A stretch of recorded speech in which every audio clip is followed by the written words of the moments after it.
Before we start the review, I think I need to address that yes, this is a silent film. And while you are absolutely missing out if you inherently do not watch silent films, I also understand that the majority of people just want to watch something fun, while maybe learning something along the way. Oh, you want me to be funny and make a point? Nah. Batman, so... But I feel like silent films get a really bad rep based on unrealistic stereotypes, which is mainly just this idea that silent films are just like regular movies, but the lack of sound takes away from the experience and just makes it overall more boring. But the reality of it is that silent films aren't really much more silent than regular movies. In fact, the biggest difference is that the filmmakers and performers have to use different techniques to portray the story, often resulting in more effort and care poured into a project, which is a good thing. That's why someone like Charlie Chaplin became as popular as he was. The importance of body language and visible charisma caused actors to have to master an entirely different craft than the sound on film system. This difference in craft is the key aspect to the film that we're going to be talking about today.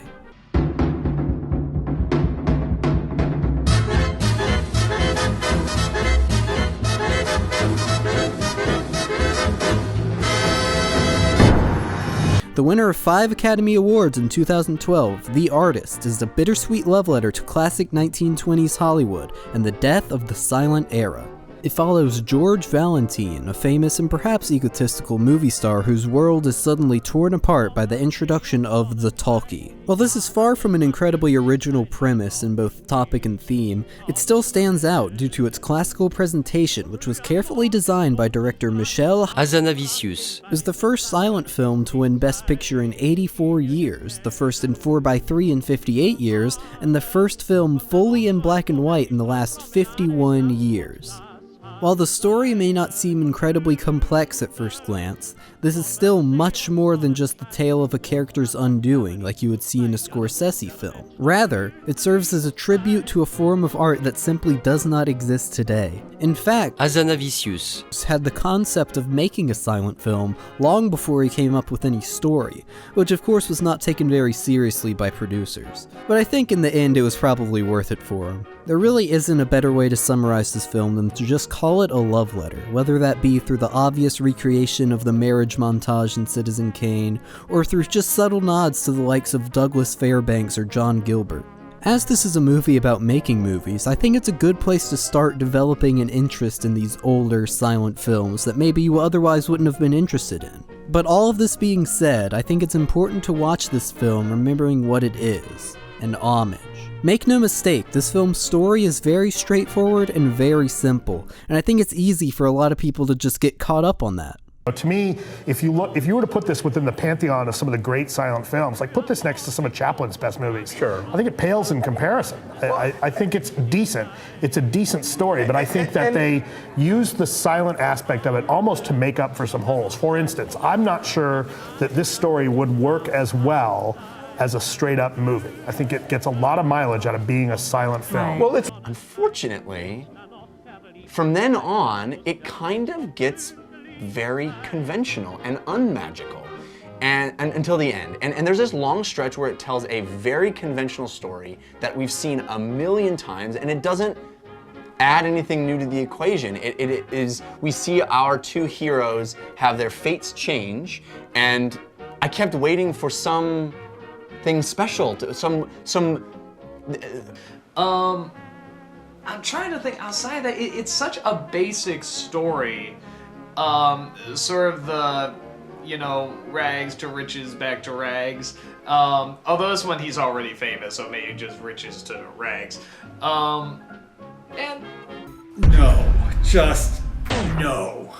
And by the way, I'm the creator of saying no, just no, so please don't use that because I will sue you. I am Snakalaga. I think it's important to remember that it's not just about the story, but it's about an era in Hollywood and the death of an art form. Only judging this as a story is like saying Cry the Beloved Country is about a father finding his son, or that 2001 is just about an adventure to Jupiter. Like, yes, those are technically correct, but it's a gross oversimplification of the actual point of the film. I mean, I don't mean to say that this is the greatest thing ever, like some people would have you believe. I mean, was the only reason that it won Best Picture because the Academy just likes movies about themselves? Probably, yeah. But that's not a valid reason to disregard all the many highlights it provides. I mean, you got humor, an amazing score, a great animal performance, extended dance sequences, a nightmare with impressive sound design, pretty amazing jobs from all the actors, and even a woman driving a car? What is this, a science fiction film?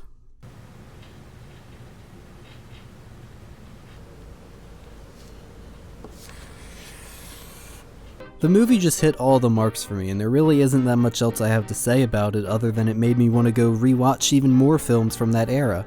I realize it's almost a decade old now, and I'm not exactly breaking new ground with this review, but hey, I have nothing better to do. If you have an hour and 54 minutes to spare, definitely give this a watch. To wrap things up, I'm a pretentious, edgy film student on the internet, and there is nothing you can do to stop me. Oh, and the movie's a 9 out of 10.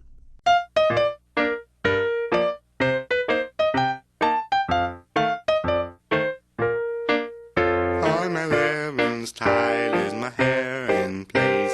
Have I got a cute expression on my face? If my shoes all shine, I'll try to keep in line when I'm dancing in the show tonight. Does my shuffle step really look so good? Am I doing it the way you think I should? Would it be a miss if I blew a kiss when I'm dancing in the show tonight?